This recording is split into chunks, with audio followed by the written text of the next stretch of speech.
Volvió el fútbol, Nacional se hizo fuerte en la liga y el presidente cumplió con Manini. Perfectamente podrían ser titulares de una noticia actual, pero no. Son conceptos de la crónica deportiva del diario de la Tribuna Popular de agosto de 1904.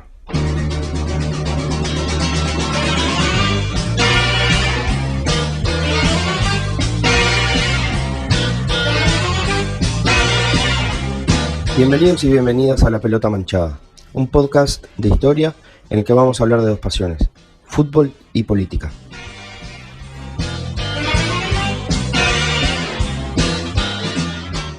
Capítulo 1. El clásico de la Guerra Civil.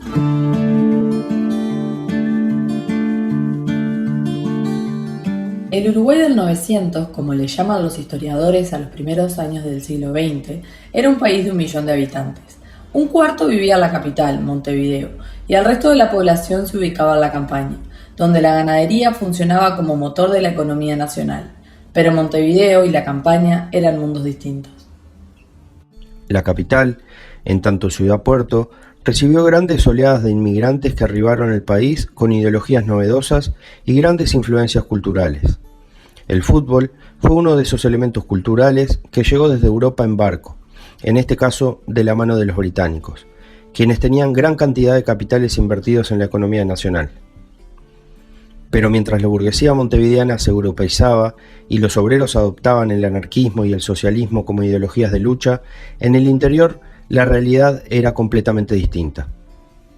Si bien la modernización de la segunda mitad del siglo XIX había traído mejoras a nivel económico a partir de las mejoras de los productos tradicionales y la aparición de otros nuevos, la aplicación de tecnologías tales como el alambramiento de los campos generó una masa de pobrerío rural que pasó a vivir en condiciones más indignas aún que la de los trabajadores rurales.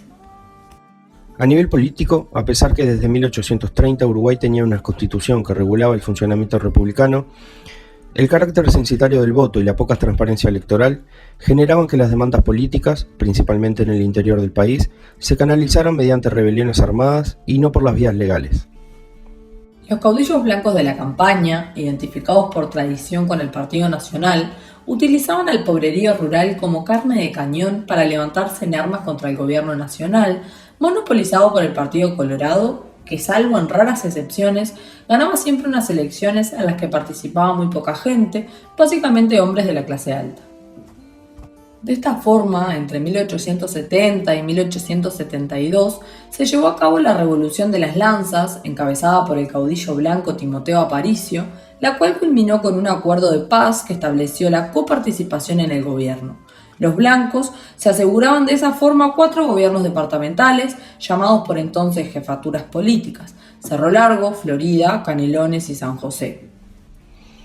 Por su parte, en 1897, una nueva revolución estalló en la campaña, comandada esta vez por Aparicio Saravia, otro caudillo nacionalista. El tratado de paz que puso fin a esta nueva rebelión dejó en manos del Partido Nacional 6 jefaturas políticas: Cerro Largo, 33, Rivera, Maldonado, Flores y San José. Pocos años después, en 1903, el mismo Aparicio Saravia se levantó en armas nuevamente. Pero esta revolución iba a ser distinta. Si bien rápidamente las tropas revolucionarias y el gobierno lograron una tregua de paz, ambos bandos parecieron haber tomado ese camino de alto el fuego provisorio como estrategia para ganar tiempo, armarse y reactivar los enfrentamientos.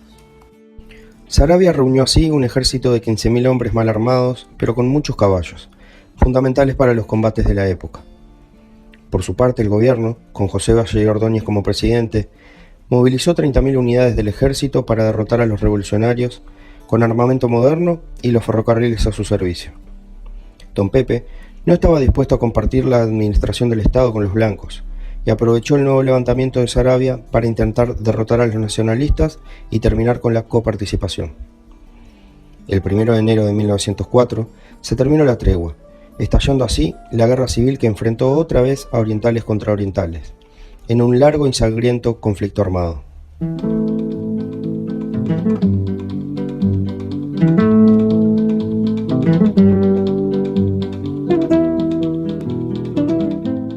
Aunque desde el presente cueste imaginar el escenario, el país estaba en guerra y el escenario de la vida cotidiana era atípico, fundamentalmente en Montevideo. Entre otras tantas cosas, se suspendió el fútbol. Como mencionamos hace un rato, el fútbol llegó a Uruguay de la mano de los británicos durante el último cuarto del siglo XIX, siendo el Albion el primer club o team, como se llamaba, formado para practicar nuestro tan apasionante deporte. Su práctica se extendió rápidamente y se multiplicaron los clubes británicos, así como también en 1899 un grupo de jóvenes orientales formaron el primer cuadro de uruguayos, el Nacional. En 1900, y por iniciativa del Albion, se fundó la liga que organizaría en adelante la competición, The Uruguay Association Football League, que en sus inicios nucleó solamente a 4 equipos: el fundador, Albion, el Kurk, el Uruguay Athletic y el Danchester. Los primeros 2 campeonatos los ganó el Kurk, mientras que en 1902 fue campeón nacional, que había sido invitado a la liga en 1901. Como se observa, ya era una realidad la rivalidad del Team del Ferrocarril y el Club de los Orientales, cuya paridad hacía de ese enfrentamiento un espectáculo de lujo.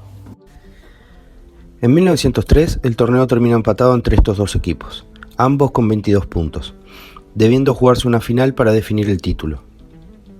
No obstante, una noticia sacudió el ambiente del fútbol a fines de este año. El Uruguay Athletic reclamó la quita de puntos a Nacional porque, según su delegado, los tricolores habían presentado el formulario fuera de fecha en el último partido del torneo. La liga tomó el caso y todo parecía indicar que daría lugar al reclamo, quitándole un punto a Nacional, consagrándose de esta forma campeón el Kurk.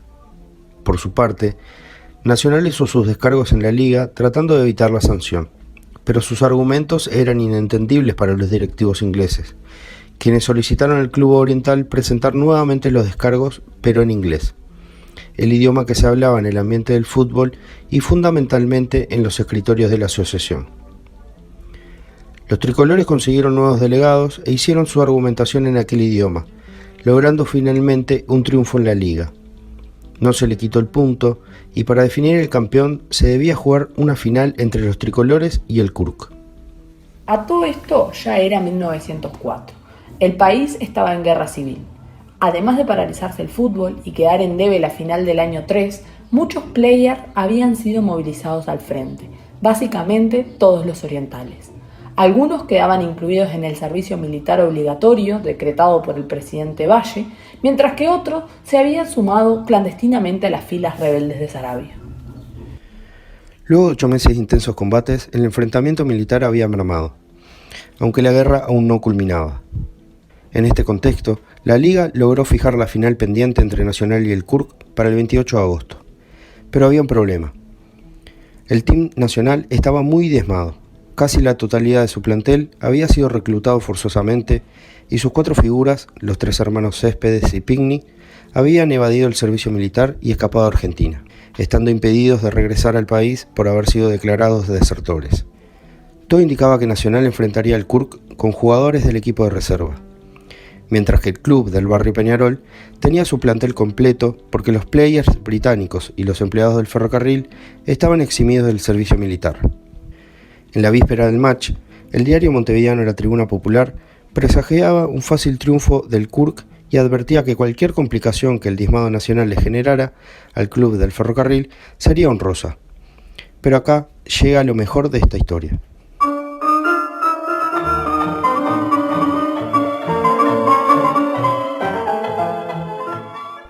A falta de pocos minutos para que diera inicio la final en el Field del Albion, como se llamaba por entonces a las canchas, irrumpieron en el campo de juego ubicado en el Prado las figuras de Nacional, los hermanos Céspedes y Pinkney, quienes entraron casi que de forma cinematográfica en un carro tirado por caballos. Entre los presentes nadie entendía la situación, mucho menos los jugadores y dirigentes del Kurk, entre quienes empezaba a cundir el mal humor. Pero ¿cómo era posible que 4 desertores del ejército pudieran haber entrado al país impunemente y estar ahí presentes para disputar el match? La explicación tiene nombre y apellido: Pedro Manini Ríos, abuelo del actual senador de Cabildo Abierto. Manini, aquel, era un joven abogado perteneciente al Partido Colorado, que gozaba de una cercanía típica con el presidente Valle y Ordóñez. Con apenas 19 años, había sido fundador de Nacional y su primer presidente honorario, noticia que se difundió en las páginas del diario Ballista al Día. Su confianza con el presidente lo llevó a pedirle un salvoconducto para los 4 desertores del plantel tricolor, sin los cuales la final ante el Kurk estaba perdida. El presidente accedió al pedido de su amigo y finalmente los 3 céspedes, Amílcar, Carlos y Bolívar, como también Pigny, pudieron volver y jugar el partido. La final terminó 3-2 a favor de Nacional, con 2 goles de Bolívar y 1 de Carlos, mientras que Amílcar fue clave en el arco. La jugada de los tricolores fue redonda. Había triunfado en los escritorios de la liga, en los de presidencia y en el campo de juego, consagrándose así bicampeón uruguayo.